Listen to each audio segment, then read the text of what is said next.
नमस्कार विद्यार्थी मित्रांनो, आज आपण बुक किपिंग अकाउंटन्सी इयत्ता 12वीचं पार्टनरशिप फाइंड अकाउंटचा प्रॉब्लेम बघतोय. पहिला प्रॉब्लेम आपण घेत आहोत. काल मी तुम्हाला प्रॉब्लेम समजून सांगितलेला आहे एका व्हिडिओमध्ये. तो प्रॉब्लेम तुम्ही व्यवस्थित समजून घेतला असेल.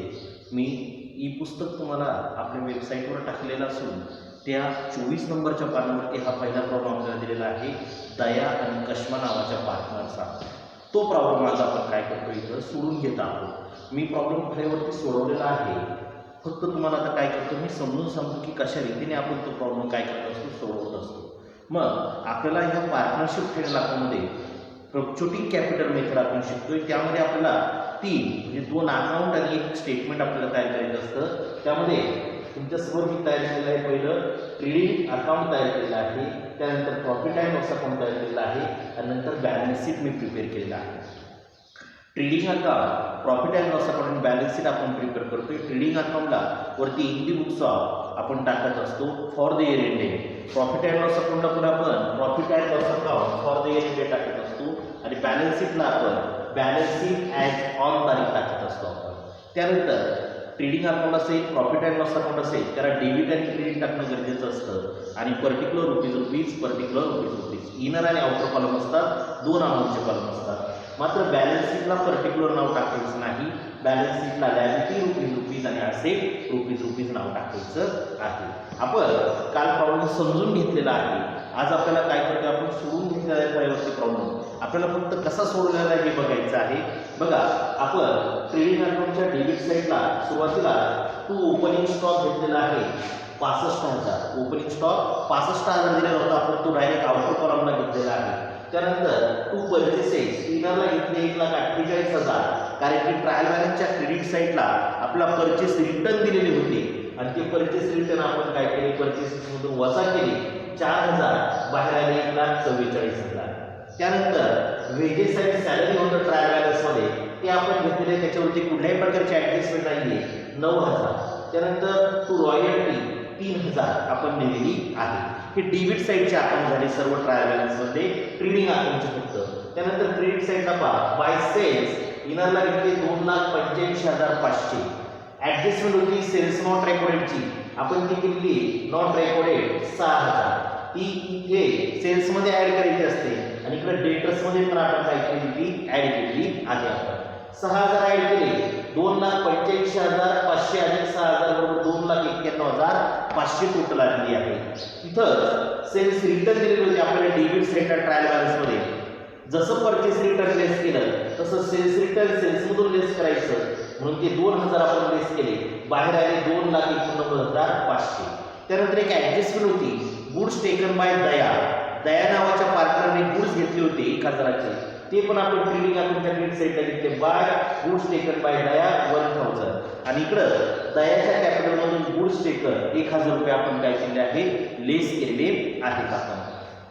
त्यानंतर पहिली ॲडजस्टमेंट होती क्लोजिंग स्टॉकची. तो क्लोजिंग स्टॉक पण आपण काय केला आहे, ट्रेडिंग अकाउंटच्या क्रेडिट साईडला घेतलेला आहे 40,000 रुपये.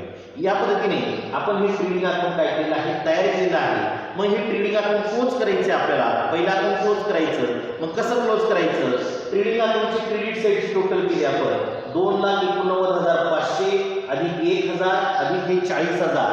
मी इथं कच्चं लिहिलेलं आहे पहा, क्रेडिट साईड सीआर म्हणजे क्रेडिट साईड 3,30,500 याची टोटल आहे. आणि मी डेबिट साईडची पण केली 65,000, 1,44,000, 9,000, 3,000 अशी टोटल आली, त्याच्यावर 2,21,000. मग आपली क्रेडिट साईड जास्त आहे म्हणून जी टोटल जास्त ती मी दोन्ही साईडला ट्रेडिंग अकाउंटला पहा 3,30,500, 3,30,500. त्यामधून डेबिट साईडची टोटल मी वजा केली 2,21,000 आणि जो बॅलन्स आला 1,09,500, 1,09,500, याला म्हणायचं ग्रॉस प्रॉफिट. आपण बघितलेला आहे थेरीमध्ये, मी तुम्हाला शिकवलेलं आहे सर्व. ग्रॉस प्रॉफिट आहे हा ग्रॉस प्रॉफिट ट्रेडिंग अकाउंटच्या डेबिट साईडला आणि प्रॉफिट अँड लॉस अकाउंटच्या क्रेडिट साईडला घ्यायचा असतो. बघा, मी इथं घेतलेला आहे टू ग्रॉस प्रॉफिट 1,09,500 आणि त्याचा second effect bye gross profit 1,09,500. याप्रमाणे हे ट्रेडिंग अकाउंट तुमचं काय झालं, क्लोज झालं. त्यानंतर प्रॉफिट अँड लॉस अकाउंट आपण प्रिपेअर केलं आहे. Profit and loss account trial सांगितलेलं आहे त्याचप्रमाणे हे सर्व तुम्हाला ट्रान्सफरिंग दिलेलं आहे। मग to bad debts 1000, to audit bills 1200, to discount 2300, advertisement तिथं सांगितलं होतं पेड फॉर 9 मंथ, 9च महिन्याची दिली होती 12 महिन्यापैकी, मग 12 पैकी 9 महिन्याची दिली म्हणजे 3 महिन्याची अजूनही द्यायची बाकी आहे, म्हणून ती 3 महिन्याची आपल्याला द्यावं लागणार, त्याला म्हणतो आपण आउटस्टँडिंग एक्सपेन्सेस, ॲड एक्सपेन्सेस आणि बॅलन्स शीट लायबिलिटी साइड। म्हणून मी 4500 9 महिन्यासाठी दिले, मग 4500 भागिले 9 केलं तर 500 रुपये महिना आहे, मग 500 रुपये महिना तर 3 महिन्याची द्यायची बाकी आहे, मग 500 रुपये महिन्याप्रमाणे 3 महिन्याचे होतात 1500, मग मी आउटस्टँडिंग फॉर 3 मंथ 1500 आणि बाहेर केली किती 6000 आणि ह्या 3 महिन्याचं 1500चं सेकंड इफेक्ट बॅलन्स शीटच्या लायबिलिटी साइडला दिला आउटस्टँडिंग ॲडव्हर्टाइजमेंट 1500 याप्रमाणे ही ॲडजस्टमेंट केली आहे। त्यानंतर बाकी सर्व ॲडजस्टमेंट आहे डिप्रिसिएशनची तिचं इफेक्ट दिलेलं आहे आपण बॅकएक्स असेल आरडीडी असेल ते मी तुम्हाला याच्यामध्ये सांगतोच आहे। त्यानंतर हे पण आपण क्लोज केलं, पण त्या अगोदर इकडे तुम्हाला बॅलन्स शीट समजून सांगतो। बॅलन्स शीटला कॅपिटल आकार दया 1,60,000 इनरलाच द्यायचं, दयावरती एक ॲडजस्टमेंट आहे म्हणून त्यासाठी आपण 2 वळी आणि नेट प्रॉफिट किंवा नेट लॉस साठी कंपल्सरी आणखी 2 वळी या शब्दाखाली 4 वळी जागा सोडल्या पाहिजे। कशमा तिच्यावरती कुठल्याही प्रकारची ॲडजस्टमेंट नाहीये, पण मात्र कंपल्सरी 2 वळी जागा सोडायची नेट प्रॉफिट किंवा नेट लॉस साठी, म्हणून ती आपण ही जागा सोडलेली आहे। नंतर क्रेडिटर्स घेतलं 98,000 98,000, जनरल रिझर्व 14,500 आणि आउटस्टँडिंग वेजेस होतं 700 याप्रमाणे मी ट्रान्सफर केलेलं आहे।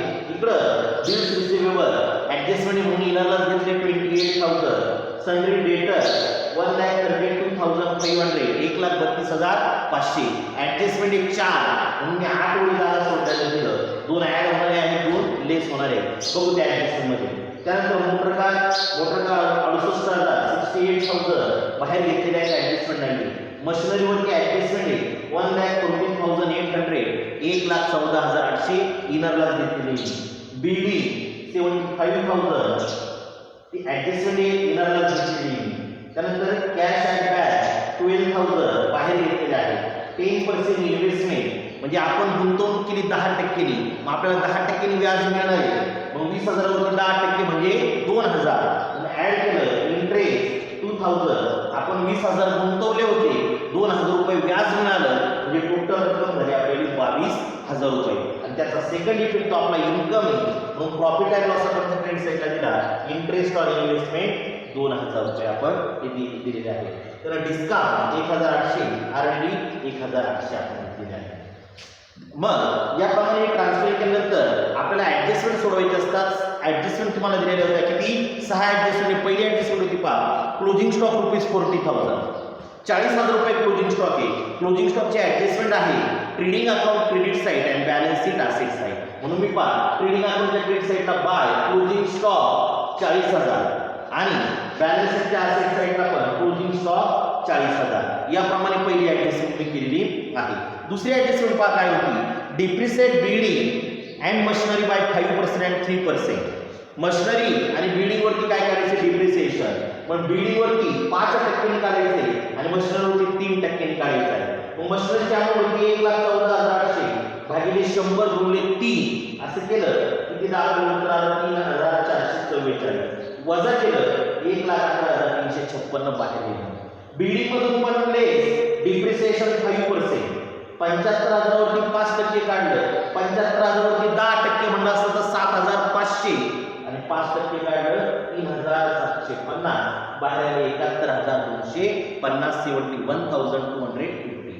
डिप्रिसिएशनची ॲडजस्टमेंट तुम्हाला शिकवलेली आहे 2 नंबरची ॲडजस्टमेंट आहे लेस फ्रॉम रिलेटेड असेट, म्हणून रिलेटेड असेट म्हणून मी काय केलं लेस केलं आणि त्याचा सेकंड इफेक्ट दिला आपण प्रॉफिट अँड लॉस अकाउंटच्या डेबिट साइडला टू डिप्रिसिएशन बिल्डिंग 3,750 मशिनरी 3,444 आणि बाहेर 7,194 याप्रमाणे प्रत्येक ॲडजस्टमेंटचे 2 इफेक्ट द्यायचे असतात। त्यानंतर 3 नंबरची ॲडजस्टमेंट होती पहा bills receivable included dishonour bill of ₹3,000। Bills receivable dishonour झाले होते, मी ॲडजस्टमेंट शिकवली तुम्हाला bills receivable dishonour less from bills receivable and add into debtors. म्हणून मी बिल्स रिसिवेबल म्हणून डिसऑनर बिल 3000 रुपये लेस केले. 28,000 वजा 3000 बाहेर आले 25,000 आणि ते मी सन्ड्री डेटर्स मध्ये लगेच ऍड केले. ऍड बिल्स रिसिवेबल डिसऑनर 3000 1,32,500 होते. 1,32,500 होते. 3,000 ऍड केले. याला झाले 1,35,500. 1,35,500 इथं झालेले आहे. त्यानंतर पुढच्या याची स्मृती पहा. Goods worth ₹1,000 taken by Daya for personal use. Daya नावाच्या पार्टनरने स्वतःच्या वैयक्तिक वापरासाठी गुड्स घेतले होते 1,000. आपण दयाच्या कॅपिटल मधून लेस केले. गुड्स टेकन 1,000 आणि त्याचा सेकंड इफेक्ट ट्रेडिंग अकाउंटच्या क्रेडिट साईडला घेतला by goods taken by Daya 1,000 याप्रमाणे दिलेला आहे. त्यानंतर 5 नंबर होतं return of ₹1,800 as a bad debt and maintain RBD at 5% on debtors. त्या अगोदर 6 नंबरची ॲडिशन होती पहा. Goods of ₹6,000 were sold but no entry was made in the books of account. 6,000ची गुड्स विकले पण त्याची पुढे एंट्री केली नाही. त्याला म्हणतो आपण sales not recorded. Sales not recorded add into sales. Sales मध्ये ॲड केले पण मी नॉट रेकॉर्डेड 6,000 आणि इकडं डेटर्स मध्ये पण ॲड केले मी नॉट रेकॉर्डेड 6,000. याप्रमाणे ही ॲडिशन आपल्याला करायची असते. आणि मग bad debts in RBD. Bad debts in RBD 5 number आणि 6 नंबरच्या ॲडिशनमध्ये बॅड डेट्स असेल आरबीडी असेल less from debtors and profit and loss account debit side. म्हणून बॅड डेट्स 1,800 वजा केले 1,41,500 मधून 1,39,700 आले. त्यावरती 5% काढले. 1,39,700 वरती 5% काढले. त्याचं उत्तर आलं 6,985 आणि बाहेर वजाबाकी करून दिली. आणि ह्या दोन्ही बॅड डेट्स आणि आरबीडीचा सेकंड इफेक्ट मी इथं दिलेला आहे बघा. बॅड डेट्स 1,800 आणि आरबीडी 6,985 प्रॉफिट अँड लॉस अकाउंटच्या डेबिट साईडला. याप्रमाणे सगळं झाल्यानंतर हे अकाउंट आपल्याला क्लोज करायचे. क्लोज करत असताना सगळ्यात पहिले ट्रेडिंग अकाउंट क्लोज करायचं. ट्रेडिंग अकाउंट क्लोज करत असताना ट्रेडिंग अकाउंटच्या क्रेडिट साईडची टोटल किती आपण त्याने 3,30,500 आणि डेबिट साईडची आली 2,21,000 वजाबाकी आली 1,09,500. त्याला म्हणतो आपण ग्रॉस प्रॉफिट. जी टोटल जास्त आहे ती दोन्ही साईडला द्यायची फक्त आणि फक्त ट्रेडिंग अकाउंटला. बघायचं 3,30,500 3,30,500 वजा करून जे अमाऊंट आली त्याला म्हणायचं gross profit. Gross profit trading अकाउंटच्या डेबिट साईडला टू ग्रॉस प्रॉफिट 1,09,500 आणि प्रॉफिट अँड लॉस अकाउंटच्या क्रेडिट साईडला बाय ग्रॉस प्रॉफिट 1,09,500. याप्रमाणे तुमचं ट्रेडिंग अकाउंट संपलेलं आहे. त्यानंतर प्रॉफिट अँड लॉस अकाउंट पण क्लोज केला. आपण प्रॉफिट अँड लॉस अकाउंटच्या क्रेडिट साईडची टोटल केली. इथं दिलेली पहा क्रेडिट साईडची टोटल आली 1,15,100. 1,15,100 क्रेडिट साईडची टोटल आहे आणि डेबिट साईडची पण टोटल केली ती आहे 26,479. मग कोणती जास्त आहे? क्रेडिट जास्त आहे. म्हणून क्रेडिट साईडची टोटल दोन्ही साईडला प्रॉफिट अँड लॉस अकाउंटला फक्त 1,15,100 1,15,100. जी टोटल जास्त ती दोन्ही साईडला दिली. जास्त टोटलमधून कमी टोटल वजा केली येणारा बॅलन्स आहे नेट प्रॉफिट म्हणतो त्याला आपण 88,621 रुपये. आपण बघितलं होतं प्रॉफिट अँड लॉस अकाउंट तयार करून to find out net profit और नेट लॉस. मी इथं प्रॉफिट मिळाला आपल्याला का तर क्रेडिट साईड जास्त आली की प्रॉफिट मिळतो 88,621. आपल्याला त्यांनी वरती सांगितलं होतं दया आणि कश्माचा रेशो आहे 1:1 एकास एक म्हणजे दोघींना समप्रमाणात वाटायचं आहे. म्हणून मी ह्या 88,621 चे 2 भाग केले. एक भागाला 44,310.5. अकाउंटन्सी मध्ये पॉइंट लिहित नाही म्हणून त्याला काय करायचं त्याला पूर्ण रूप देऊन टाकायचं किंवा ती जी फिगर आहे ती काय करून घ्यायची पूर्ण करून घ्यायची. मग याला दिले 44,311 आणि याला दिले 44,310. म्हणजे पॉइंट मध्ये आलं की एकाला कोणाला तरी जास्त येतात एकाला कोणाला तरी कमी येत असतात. ऍडजस्टमेंट करून घ्यायची त्याचा काही फरक पडत नाही टोटल होतो. मग इथं दयाने आपण एक भाग जास्त 44,311 दिले आणि 44,310 त्या दोघांची टोटल केली की बरोबर ती 88,621 येणार आहे. आणि तेवढीच आली पाहिजे ती. तुम्ही वाटलं एकाला कमी द्या एकाला जास्त द्या पण वाटल्यानंतर तुम्ही कमी दिला असेल जास्त दिला असेल पण त्या दोघांची टोटल तुमच्या नेट प्रॉफिट किती झाली पाहिजे 88,621. याप्रमाणे आपण हे केलेलं आहे. पण आता हा जो नेट प्रॉफिट आहे आपण वाटावा लागतो. आपण वाटला तो एकाला दिला 44,311 दुसऱ्याला दिला 44,310. मग इथं लिहायचं प्रॉफिट अँड लॉस अकाउंटच्या डेबिट साईडला टू नेट प्रॉफिट ट्रान्सफर दया 44,311 कश्मा 44,310 वाटल्यानंतर त्याला इनरला यायचं आणि आउटरला बेरीज 88,621 88,621. हा जो नेट प्रॉफिट आहे हा कॅपिटलमध्ये जास्तीचा ऍड करायचा, ज्याला त्याला जास्तीचाच द्यायचा. म्हणून दयाचा होता नेट प्रॉफिट 44,311 1,59,000 अधिक 44,311 2,03,311. कश्माचा होता नेट प्रॉफिट 44,310 1,20,000 अधिक 44,310 1,64,310.